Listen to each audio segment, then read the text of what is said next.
Well, this is the issue right here, and this is why the Bulls are so good. They have like 5 or 6 guys that can rebound the ball and get out in transition, and they have to match up. The Lakers have been struggling against teams in transition. And Lonzo Ball, you want to talk about an improvement from his days in the Lakers uniform to now his three-point shot's immaculate. Well, Russell Westbrook has been showing some improvements, but not quite there, Richard. The Lakers, look at this. They're going to have 3 defenders here out in front of Zach LaVine. Well, this is what happens. You're so worried about those guys that are trailing, you forget that they've got Zach, they got DeMar, they got a bunch of guys that can go one-on-one at any point in time, and it's just very, very difficult when you look at the versatility that the Bulls bring. Well, we're still in the third quarter. The Bulls are up 77-62. DeMar DeRozan doing what he did all night long. DeRozan had a game-high 38 points. Yeah, come over, get that work too. He crushed the LAs. He killed the Clippers. He killed the Lakers. Good for DeMar DeRozan. Well, check this out, though. Anthony Davis is later in the quarter. The Lakers are down by 20. Can't get the control the lob. Shoe can't get it on. Boom. And he is ejected. With the gusto. And now, look, this is the rule. I know a lot of people, yes, it's a little confusing, but ultimately the referee cannot stop a fast break unless it's the final 2 minutes of the game to put on a shoe. Absolutely. Well, the Lakers lose. Here's DeMar DeRozan afterwards. People saying I was washed for the last few years. The narrative won't fit. I mean, I can find all type of chips that, I use that's my motivation, just being counted out, being looked over. So many chips that's on my shoulder that I carry and just want to be a winner and, just want to enjoy this ride. I think he's playing with a chip on his shoulder. I think a lot of people kind of counting him out, saying he's on the back end of his career, but this is probably one of his best years that he's had in the NBA. And we're just happy to have him on the team. Is this team as good as its record says? Yeah, I think we are one of the top teams in the NBA. Obviously, we still got a long way to go. A lot to improve on, but like I said, we're moving in the right direction. So the Lakers dropped to 4-5 without LeBron this season compared to 4-2 in the 6 games that he's played, and they're allowing nearly 5 more points per game when James doesn't play, and their three-point percentage has also been affected by his absence. So the Bulls, they completed the Los Angeles sweep. Compton native DeMar DeRozan, he just showed out 73 points combined between the Clippers and Lakers games. Richard, when you're looking at DeMar, you heard him say, I'm playing with a little bit of chip on his shoulder, all that chatter in the offseason. Why is he playing so well right now? I think there's a level of freedom that DeMar DeRozan has right now. You got to understand, he left Toronto in a very emotional way. He went to San Antonio, and now he has an opportunity to pick. This is the first time he was a free agent, where he gets to decide where he wants to go, the players that he wants to play with, the city that he wants to be in. And I think he just taken all of those chips and all of those things that has kind of been lingering and kind of hovering over him, and he's playing with a new level of freedom. First of all, we need to have an emergency summit about the word washed. Nobody said DeMar DeRozan was washed. I didn't say that. There was not one person who said DeMar DeRozan was washed. Was there some skepticism about his fit and his mid-range? Sure, but not washed. Look, the question everyone had about the Bulls when they combined DeRozan, LaVine, and Vucevic was, how is this team going to defend? Well, they defend. They're 4th in defense, and I'll say this, Malika, you and I were at the game. Of all the teams I've seen in person, they gained the most watching them in person because you felt just how up in people's faces Lonzo Ball and Alex Caruso are, how fast they transition from one end of the court to the other. They just are playing ferocious basketball. And the other thing that stood out, they really like playing with each other. They're rooting for each other, trying to set each other up. Right. It's easy to do that when you're winning. But you also got to talk about Caruso leading the league in steals and what he's been doing. He and Lonzo. They've been adding Lonzo and Caruso have helped that defensive pairing of DeMar, Zach, and Vucevic. Well, and speaking of liking to play with each other, JJ, we heard DeMar say that Zach LaVine wanted him to go for 40, but he's like, I'm too tired, man. What have you seen from DeMar DeRozan in Chicago? I have a question first, actually. How big does Perk's head look to y'all? Oh, from my vantage or in general? Thank you. From my vantage point in New York, mine is like, I don't know. I'm like 30%. Thank you. Welcome, JJ. That'll be the last time I agree with someone from Duke, but go ahead. Well, look, I think DeMar made a huge leap in playmaking when he was in San Antonio. It sort of went unnoticed. Last year, he averaged a career high in assists. To me, this is the most complete we've seen DeMar as an offensive player. He's even added in 2.5 threes per game, shooting it at 37%. We've seen seasons where he's completely ignored the three-point line.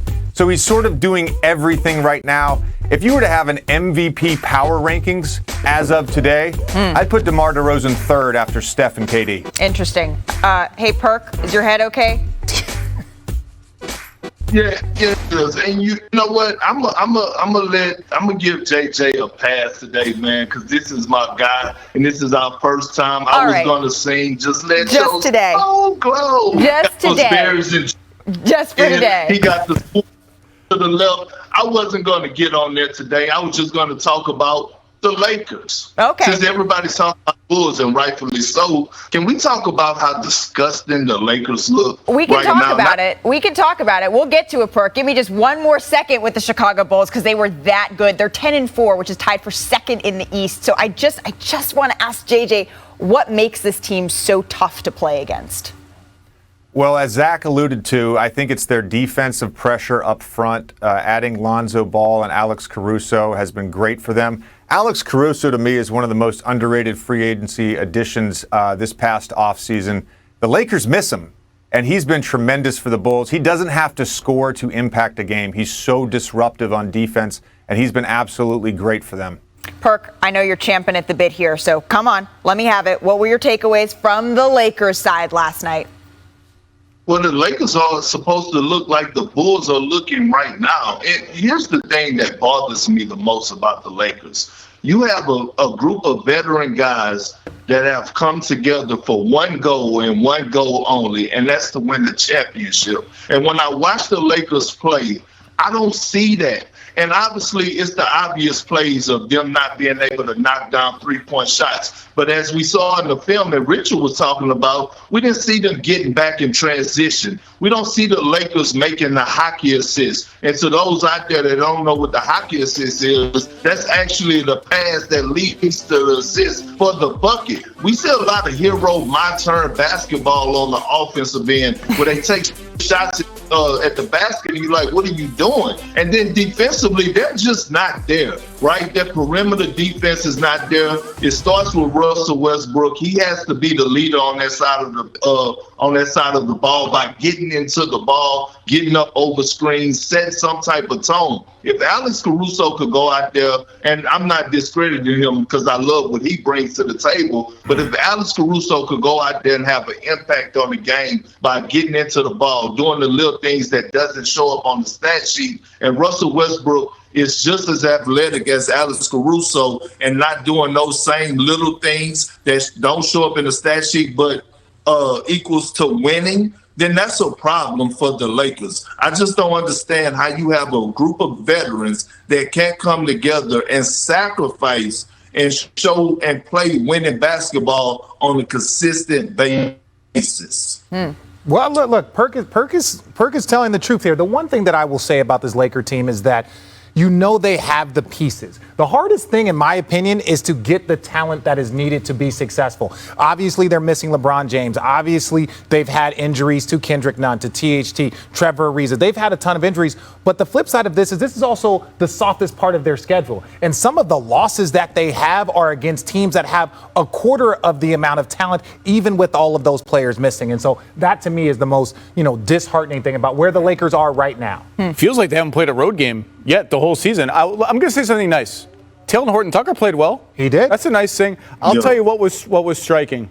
The Lakers have Russell Westbrook and Anthony Davis on their team, 2 future Hall of Famers. Top 75. There was not 1 second in last night's game where they looked nearly the Bulls equal. The Bulls were just way better than the Lakers. And that underscores to me, like, they need MVP level LeBron. They're just not very good without LeBron. And LeBron is reaching a point in his career. We've seen the injuries start to happen. He's third all time in minutes. There's no precedent for a player that has played this many minutes.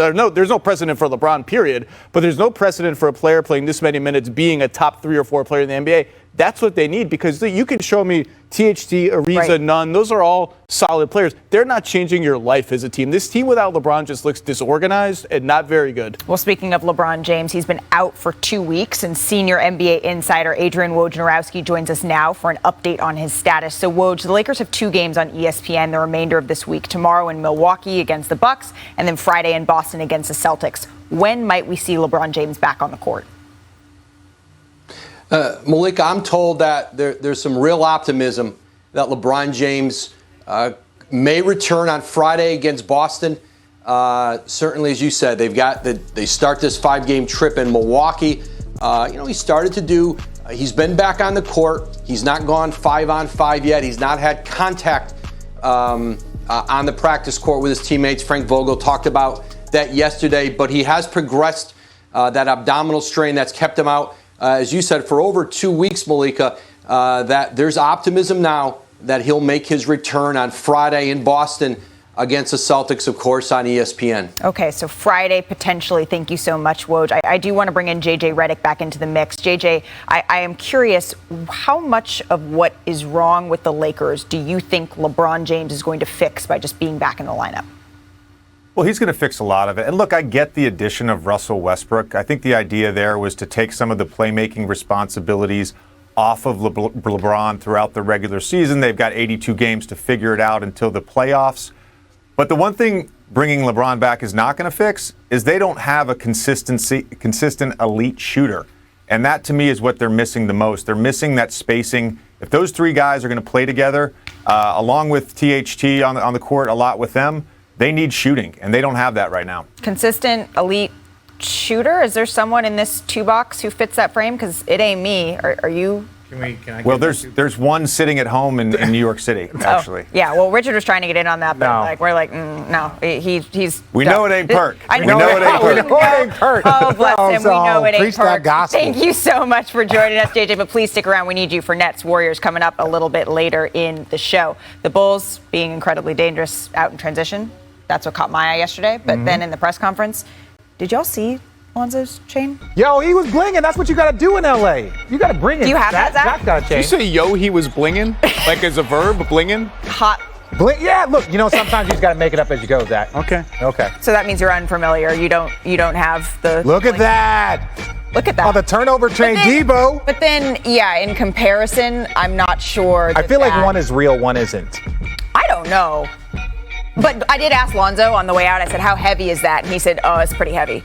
Is it better than his brother's? Well, that's kind of the toss. I don't want him to wear something heavy around his neck. He had shoes that matched. All right, coming up on NBA Today, the Mavs got a big win last night versus Denver, but did they lose Luka Doncic in the process? Live update on the Dallas Star, and Kyle Kuzma has been showing out for the Wizards this season, but more importantly, he joins the show. Just how big? Win in a row. Chris Paul is leading the league in assists at 10.2 per game. Richard, Suns, team to beat in the West? Let's talk about the Timberwolves doing what the Timberwolves do. Come on. They got too much talent for that, Zach. Can't win a close game, and that we still showing this poor guy getting nutmegged by Chris Paul. I know. Enough. Welcome to the league. He has a family. Hey, the Timberwolves made the show. Richard, you're so rude. The Wizards came back from a 17-point halftime deficit to beat the Pelicans and win their fifth game in a row. And Montrezl Harrell is having a great year, and he even got some MVP chance at the line, but he wasn't a fan. I hate it. I ain't gonna lie to you. I hate it. Don't chant it until the second free throw. I'm not gonna lie to you. I swear I hate it. Let me get the edge off getting that first free throw down, man, because it definitely plays in my head like, damn, what if I miss this free throw? They chanting MVP. And every time I done missed it. Don't worry, we asked Kyle Kuzma about that later in the show. The Cavs lost to the Celtics, but they're off to a 9-6 start, their best record through 15 games since LeBron James left. But the team announced earlier today that rookie Evan Mobley has a right elbow sprain and will miss 2 to 4 weeks. Zach, how big of a blow is this for Cleveland? It's a blow to me emotionally. I'm upset about no Evan Mobley. And they're just running out of guys. No Sexton, no Markkanen, no Love. It's going to be tough to stay afloat. Hopefully they can get some guys back. And the Mavs beat the Nuggets despite a huge game from Nikola Jokic, who put up 35, 16, and 6. Luka Doncic had 23 points, 11 assists, but he limped off the court in the final minute after rolling his left ankle. So for more on Luka Doncic, I am joined by ESPN NBA reporter Tim McMahon. Tim, what's the latest on Luka's ankle?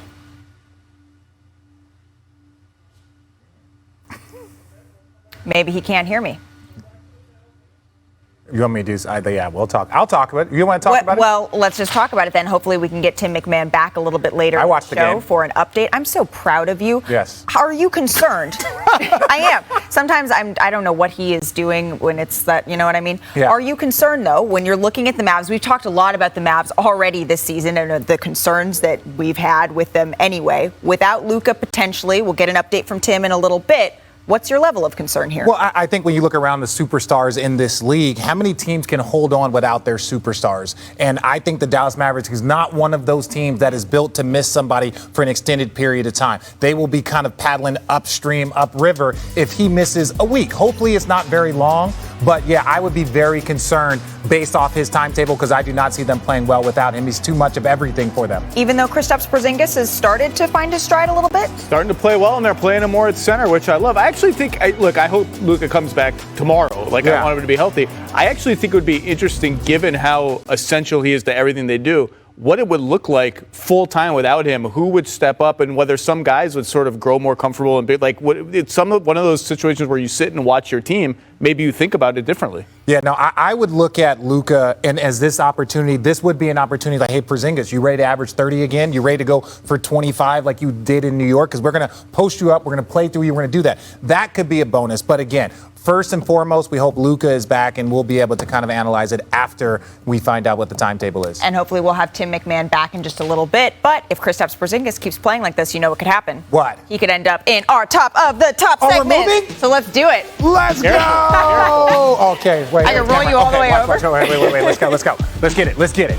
Well, I'm going to go sit next to Zach. You're all by myself. No, All Zach, by I got yourself. They you, were dude. going I to got leave you. you all the way Zach. over there because you can't do the top blocks all by yourself all the way over there. Oh. So we start last night in Portland where CJ McCollum, oh my gosh, Yes. he was the poor rookie. Oh, what did he do? Sent them just. Oh! That's an incredible Christian play James for a with the guard. block. That's incredible. I think that's his way name.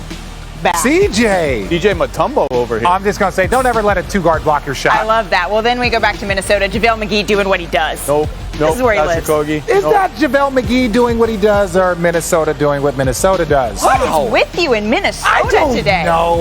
I I just expect more from them. Let's take a look at top slams. The Knicks tape last night. Obi Toppin did not disappoint. I don't even think we need to say his dad is Dunker's delight anymore. I think this is just straight up him. Every game now. Oh, Goga. You want to see him in the dunk contest? again. Again? Yes. Sure, why yes, not? why not? Nobody else wants to be in it.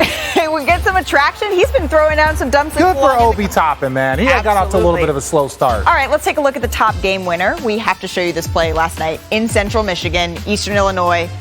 This tip off the glass to win it. Scoring title and first one since 2014. He is leading the league in scoring at 29.6 points per game while shooting a ridiculous 59% from the field. And the Warriors are in rare form this season. They are holding the best record in the league, and that's in large part because they're getting it done on both ends of the floor. They have the best defensive efficiency, allowing just over 99 points per 100 possessions. And they also lead the league in threes made and points per game. And Steph Curry is right behind Kevin Durant in the scoring department at 29 per game this season. Durant and Curry have faced each other 25 times in the regular season, with KD's team winning 16 of those while putting up 31 points per game to Steph's 25. So I do want to welcome in Nick Friedel. Look at him. He magically appears. You're joining us from Barclays, Nick, and you've been around these teams during shoot-around. Kevin Durant's been on Twitter today, liking tweets, feeding fuel to the fire. But what is the atmosphere heading into tonight's game?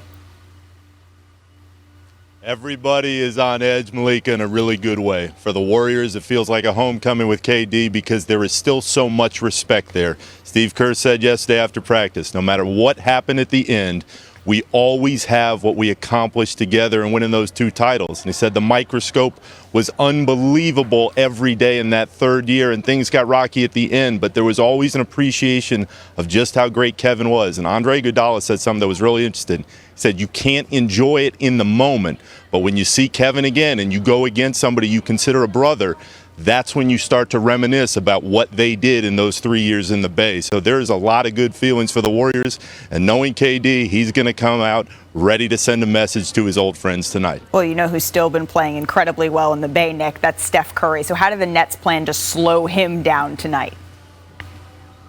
Malika, he's been awesome, and with KD, he's probably the leader right now for that third MVP in his career. But the difference for the Nets, I talked to Patty Mills about this a couple hours ago after shoot-around.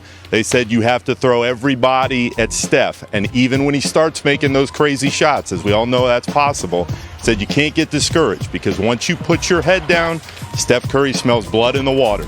He knows how good he can be, and even more importantly, his teammates know how dangerous they can be with the space he creates. So the Nets are going to have everybody go at him, but they know they can't start putting their head down and feeling bad about themselves when those shots go down. They just have to keep moving forward defensively and hope somebody else can beat them. Well, Nick Friedel, the dance team in the background, you will all be in Barclays Center tonight. Thank you so much for joining us, my friend. So always. Draymond, Nick, was on the Manning cast yesterday, and he gave a little preview of who he's going to be focused on tonight. Take a listen. Ever play a team in basketball where you know they're going to run this same play, you practice it, but you just can't stop it, right? You know, plays are one thing. You can kind of take the plays away, but then it boils down to, can you stop that man one-on-one? And so I think if there's any example of that, it's tomorrow night. We got James Harden and Kevin Durant, which Kevin Durant is my matchup that I'm not really looking forward to. But, you know, we got those two guys. And so what it ends up boiling down to is obviously it's a team effort, but you got to take on that matchup one-on-one. And it's not always so promising. Back here with Richard, Kendrick, JJ. JJ, you just heard what Draymond said. So what's the best way to slow down his former teammate, a seemingly impossible task? I don't think you can slow Kevin Durant down. To me, what the Bucks did last year in the playoffs was say, we're going to let Kevin Durant basically have to beat us on his own, and we're going to take everything else away. The other option is you go double. He's 7 feet tall. He can make every pass. Patty Mills comes out the other night, hits 9 threes. Kevin Durant's, if you play him one-on-one, he's going to get to his spots. He's going to raise up, shoot over you, and he shoots for his career over 50%. This is a guy that has been an incredibly efficient scorer at all 3 levels. There's really nothing you can do to stop him. Well, except for slow down the people around him, right? And so we saw in the first couple of seconds against Milwaukee in the playoffs, that's when James Harden went down. So, Richard, what have you seen from James Harden over the past few games that could give us some illumination into what he's going to be needed to do tonight? Well, James Harden is finally playing into the guy that we know, like a former MVP, scoring champ, assist leader. He went from averaging 19 and 9 to right now over these last 3 games in his winning streak, he's been averaging 24 and 12. Why is that important? Because he has to work to get other people involved, because Kevin Durant can make the passes, but he is an elite scorer. James Harden has taken on that role. Famously, Kyrie said, you're the point guard. So he's got to play like a point guard. And for him, double-digit assists is a must, because he's got to be the guy that gets everyone else involved. Perk, what have you been seeing from James Harden? Well, I see that he's finally starting to get back in some shape, right? He's getting his legs back under him, and he's not overthinking things. And he's finally also getting adjusted to the way that the game is being officiated. So he's not complaining about calls. And that's what great scorers do. They adjust their game. I wasn't a great scorer, but when you watch James Harden, he's a hooper. He's going to figure things out. And we're watching him figure things out right now. Absolutely. So if things keep going the way that they're going right now, Perk, is this the most likely finals matchup? I would have to say yes. Okay. I mean, you look at 2 teams, in my opinion, that have the top 2 MVP candidates in Steph Curry and Kevin Durant. And we touched on, I heard Richard and JJ touch on Kevin Durant. Look, you can't guard him. This is a guy that has seen every type of defense it is to throw at a guy, right? Mm-hmm. And when you look at the others like LaMarcus Aldridge and Joe Harris is finally starting to knock down shots. Patty Mills is finally finding his way into this offense.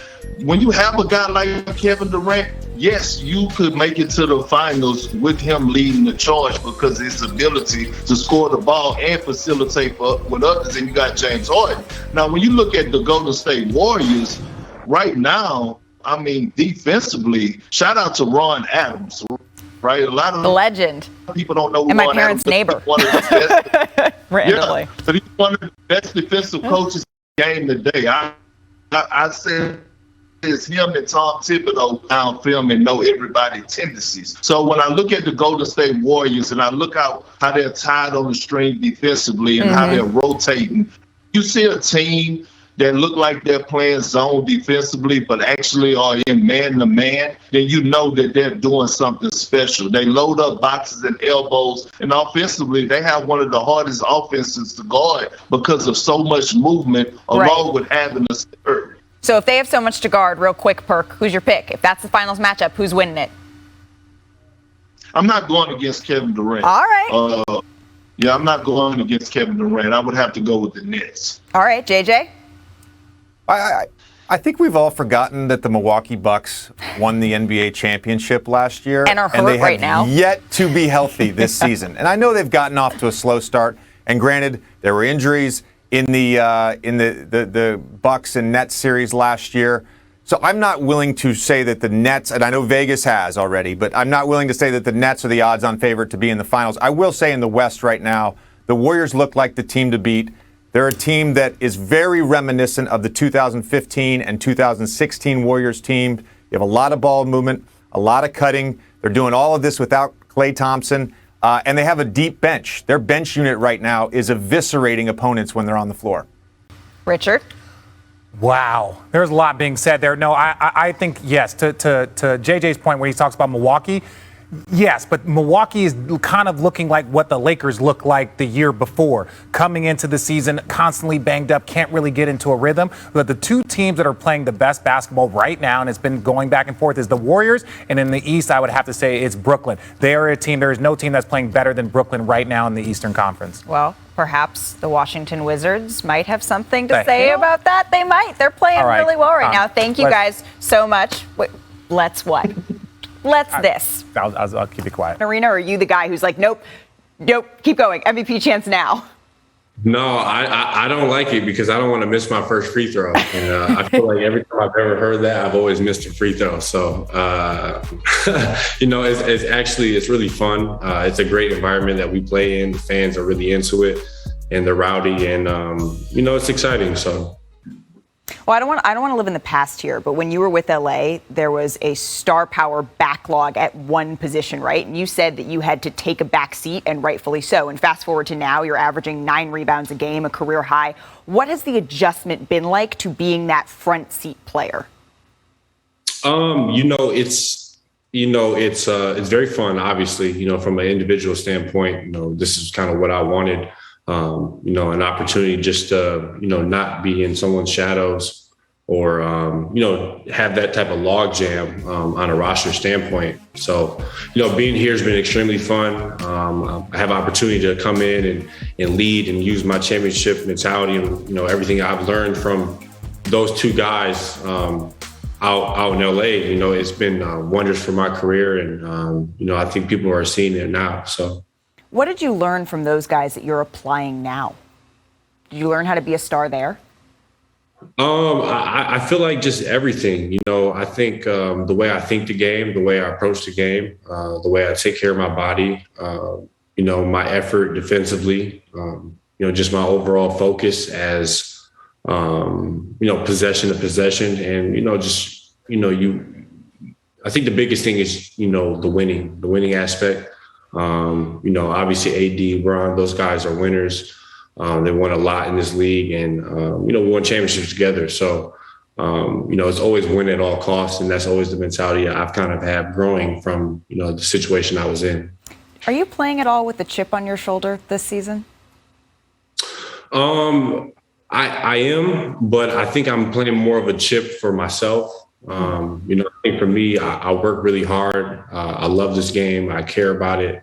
And, I just want to be as great as I can be, and, whatever that may be to whatever extent. But, I care for it. And I want to be able to, say who I say I am, if that makes sense, so. It's certainly been fun to watch you all, and this has been fun to have this conversation. And don't worry, your Chiron isn't going to say won a championship thanks to LeBron on this show. Your clapback game, though, I am impressed. Where did that come from?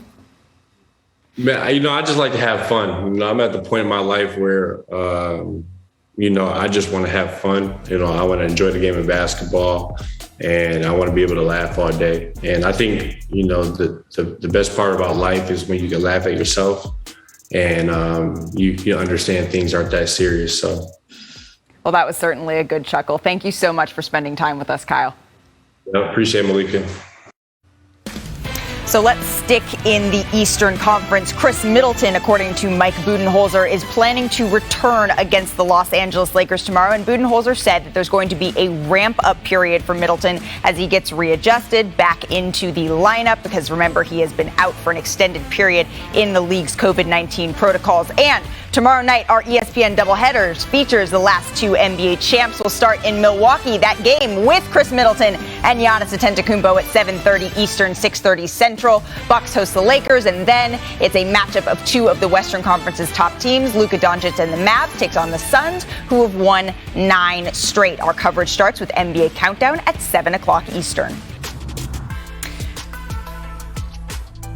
Coming up, Adrian Wojnarowski is going to join us to give us the latest on Ben Simmons.